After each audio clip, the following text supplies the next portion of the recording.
The second quarter of 2026 is underway, and there are four stocks that I believe are quite cheap and building massive moats that I think are worth considering buying, especially on this dip. In fact, they are roughly 33% of my real life portfolio. What are those stocks? Well, I won't tease you. Those four stocks are Mercado, Libre, C Limited, Transmedics, and Duolingo. But why are they so cheap, in my opinion? That's what we'll get into today. My name is Brian Stoffel. At the time of this recording, of course, I own all four of these stocks. And I want to give a shout out to Fiscal AI for sponsoring today's video. Now, before we get started, what I want to say is you will notice a very familiar pattern here with all four of these stocks. And that is that companies have to go through a cycle when they're building out their moat. Remember, moat has two parts to it. It's a sustainable competitive advantage. Over here on the right, the green side, the side that all of us investors like so much, is where you get to reap the benefit of having a moat. That means that you have larger, wider margins than your competition, where you dominate your market. And because of that, usually stock prices follow by surging. Now, you can't get that, however, unless you have some way to protect yourself from the competition taking that away. And that's what's over on the left-hand side. The barrier building. One side of a moat is the benefit, the other is the barrier. And when you build that barrier, it involves sacrifice. You have to have heavy investments. Your margins go down while you're building that barrier. And sometimes, as you'll see with these four stocks, the stock will drop as a result of it. But in the long run, it's the only way that you can reap the benefits from what you're doing. And you must always oscillate between these two. You can't just be building a barrier and never benefit. And likewise, you can't just benefit without building the barrier. Otherwise, the competition will come in. So let's get into these four stocks, with the first of them being Mercado Libre. For those unfamiliar, this is the Latin American version of Amazon with a marketplace and logistics, and let's say PayPal that has a payment fintech option as well as a credit option. Now, let's head on over to Fiscal AI to show why Mercado Libre is so strong. If you're interested in using Fiscal AI, which is a tool that I use every single day, simply click the top link in the show notes below and you'll get 15% off a full year membership. So the first thing that I've pulled up here for Mercado Libre is the company's gross merchandise volume. This shows the value of all the stuff that's sold on the marketplace. So not only is this growing to nearly $20 billion just in the holiday quarter last year, and if you look, the holiday quarter from 4 years ago was 8 billion. So it went from 8 to 20 in just 4 years. But this yellow line, orange line, is even more important. And that's because it shows that it was GMV just growing at 8% a year ago, and it accelerated all the way to 37% in the most recent quarter. But it's not just that. We can also look at the other side of the business, the payment option. And the best thing that we have for that is to look at the total payment volume. And again, we see this growing by leaps and bounds. 42% growth in the amount of money changing hands with Mercado Pago, topping out at almost $84 billion in just one quarter. So why is this stock down so much? Well, the main reason for that is because there's two things that investors are worried about. The first is the fact that management was very clear that they're going to go back to the barrier building. They are investing in their fulfillment capabilities to fend off Amazon, C Limited, and some Chinese competition, particularly in Brazil and Mexico. That's one part. The other part that investors are worried about is the credit portfolio. It's growing very fast, especially credit cards. And I will admit that that is a risk, along with competition, that deserves attention. But at the same time, if we keep our eyes on the amount of loans past 15 and 90 days due, that can be our check on how healthy the company is. And as you can see, the amount of loans past 90 days due has actually fallen over the last year from 17.5% to 16.8%, while those 15 days past due is roughly flat. It has ticked up a little bit, but not in the alarming stage right now. And I believe that we're being compensated for that risk as well. And we can do that by looking at a reverse discounted cash flow analysis. Now, what we're going to do in this reverse discounted cash flow analysis is we're going to kind of try and suss through all the complicated cash flows that Mercado Libre has because it is primarily now, not primarily, but it is a fintech player. And what we're going to do is we're just going to say, what we're going to say is, what is an optimized operating margin that Mercado Libre could have? I'm going to be conservative and put it at about 15%. So if Mercado Libre, and I'll put the ticker symbol in here, had a 15% operating margin, then that would be about $4.35 billion in operating cash flow over the past year. If we slap a 3% terminal growth rate and a 10% discount rate on it, we need to make these numbers on the left match. So you see, because we've optimized these operating margins, what we're saying is that revenue needs to grow this much per year. And it's not 20%. Is it 10%? No, that's too high. What about 8%? That's still too high. 7%? 7%. So Mercado Libre needs to grow 7% per year over the next 10 years to justify today's stock price. Well, how fast has it been growing recently? Well, take a look at this. Not only is it faster than 7%, but if we back this up, the last time that Mercado Libre grew slower than 30% was in December 2018. That's incredible. And analysts see the company continuing to grow quickly in the future. As you can see right here, these are analyst estimates well above that 7% threshold. So while there are risks from competition and credit, I definitely believe that you are being rewarded for that by owning shares of Mercado Libre. All right, so let's move on then to the next company, which is C Limited. Company that's very similar to Mercado Libre, only it operates primarily in Southeast Asia, thus the CSEA brand name. Now, a way of understanding C Limited is that it comes in three parts. The gaming unit, which is called Garena and has a hit game called Free Fire, that's the least important over the long term to me, but it is important for now because it forms the base, the cash generating profits for the company that management reinvests into the two pillars that I believe are key for owning it to the future, which is an e-commerce platform like Mercado Libre and Amazon called Shopee, and a fintech platform much like Mercado Pago called Money. So when we look at how the company is performing, we can, again, head on over to Fiscal AI, and you see what I pulled up here. The first thing that I pulled up, similar to what I did with Mercado Libre, is the company's gross merchandise value. And what you can see here is that it continues to grow at a very healthy 28%. That is fantastic. We don't have any numbers that are on Fiscal for the payment side, but it is profitable, and that's really important. And just like we did with Mercado Libre, the key thing to keep our eye on with Money, that's the fintech option, is the loans principal outstanding that are 90 days past non-performing loans and the ratio of that. And what you can see here again is that the ratio is very low. It's sitting at about 1.1%. Much of this too is also buy now, pay later from the company's marketplace, and so it has data on its users to be able to make those decisions. So C Limited also looks very healthy. Now, if we do the same thing and do a reverse discounted cash flow analysis, we'll see that the stock is very cheap. Now, why is it so cheap? Well, like Mercado Libre, there's two big concerns. The first is competition. TikTok Shop is growing very quickly in Southeast Asia.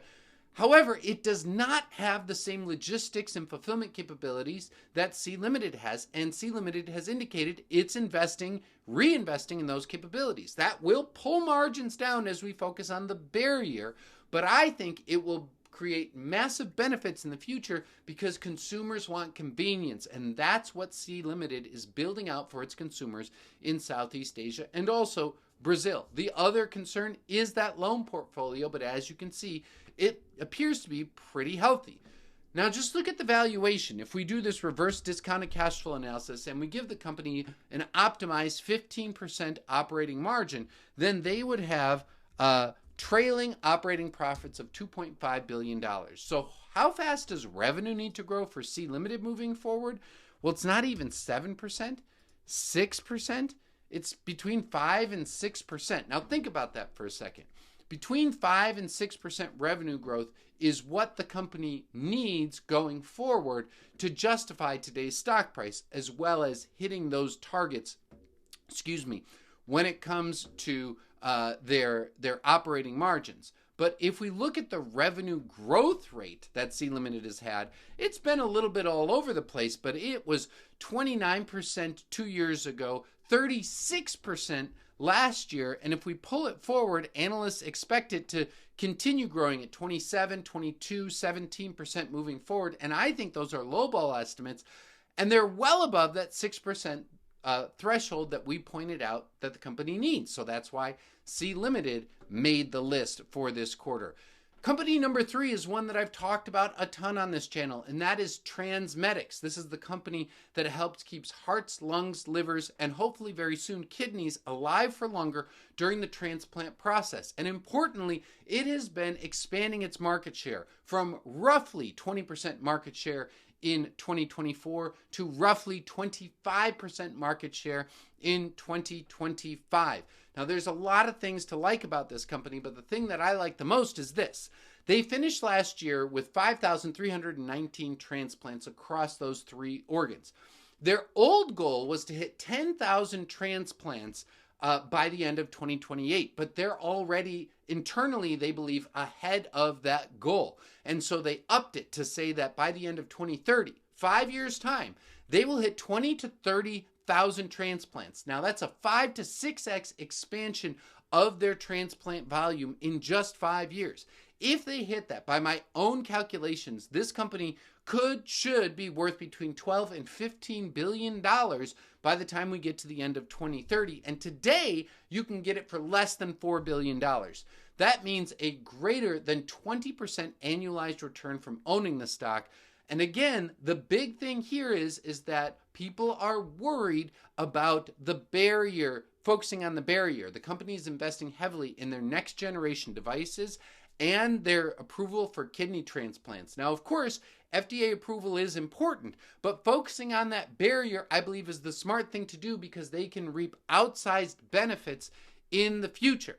Now, all 3 of these stocks, plus the 4th one I'm showing you, I own in my own portfolio, and of course, their position sizing matters a lot. I track all of that as well as my results. You can see my results here since 2014 on the green line, beating the S&P 500 way down there in the red line, and also beating the NASDAQ composite. Now, if you'd like to follow my portfolio and learn about my strategy, I have a program for you called Stock Investing Mentor. Comes in 3 parts. The first part is 1 hour every week of live training that is recorded if you can't make it. Number 2 is full access and transparency to my real life portfolio, 24/7 access. Whenever I make a change, you know about it right away with a video explaining why. And 3, 24/7 access to a private online investing community. If that interests you, simply click the second link in the show notes below and you can get 10% off of an annual membership. Do that within the next 3 days. That's by April 10th, and you can get that 10% off. So the final company that I'm talking about is Duolingo, the language learning app. Now, the company historically has done a brilliant job of this funnel right here. It brings in tons, millions of free users thanks to their social media virality and their addictive streaks that get people really hooked on using the product. It then does a great job of transitioning those free users into paid users, the paid conversions. Now, historically, the way they've done that is they've added friction. They've limited what you can see and do until you pay. But management recently pivoted to say that they are focusing, going from benefit, they've been doing great on that, to the barrier. And they said that what they want to do, because they see this enormous opportunity in education combined with AI to get many, many more free users and expand well beyond just language learning to things like chess, music, math, and reading. And so what they're doing is they're focusing on those free users. They're giving more of the tools that used to be just reserved for the paying users and giving them to the free users to widen this funnel. Now, as you can see over on Fiscal AI, that will have an effect. The number of monthly active users that they have actually took a step back from Q1 to Q2 last year and from Q3 to Q4. That said, it is still growing, and management has said, During this transition process, we will see it start to be a little bit difficult for those monthly active users to grow. But then what they're hoping to do is make that pivot and go up. Now, I will admit that when it comes to these 4 stocks, this is definitely the riskiest of the 4 because there is some risk of AI completely disrupting the business model. Personally, I don't think that's going to happen, but I think it is worth considering. They also, you can see here, have seen slowing growth, although steady growth of their paying users as well, coming in at 12.2 million paying users. Again, this is going to fall off. And in fact, bookings, which is probably the most important thing to watch because it's money being paid to the company, has shown a pretty significant decrease. You see it was growing by at least 40% for a long time and then had a pretty steep fall off right here. And they have said that it's going to continue to fall off while they transition from focusing on the benefit, because that's what bookings are, they're a benefit, to the barrier. So this is a much smaller allocation for myself because there is added risk. That being said, this is a company that has free cash flow margins of well over 35%.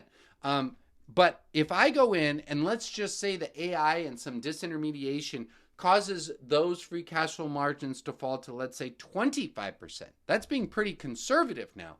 That would give them $260 million in trailing free cash flow. If we use those same terminal growth rate and 10% discount rate, in fact, let's turn that terminal growth rate down to 2%. Well, then how fast does Duolingo need to grow? About 6% revenue growth per year over the next 10 years. Well, what we can do is head on over to Fiscal AI and say, well, where has the revenue growth been in the past and where do analysts think it's going in the future? And if we do that, I think what you'll see is even with these conservative estimates of a 25% free cash flow margin and a 2% terminal growth rate, it still is quite attractive because here's what the revenue growth has been like. And it's been going down at a very acceptable rate. We know with those bookings falling that revenue growth rate is going to fall. We know that's going to happen. But remember, 6% is our bogey, and analysts are expecting 17, 15, and 12% growth over the next 3 years. So I don't think that's unreasonable at all.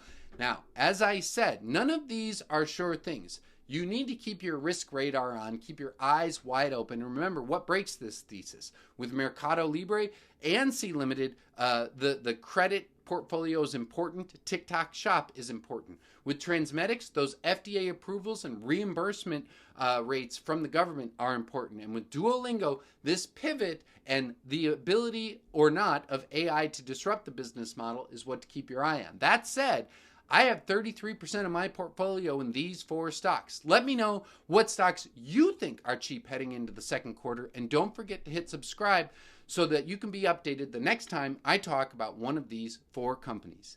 Until next time, Brian.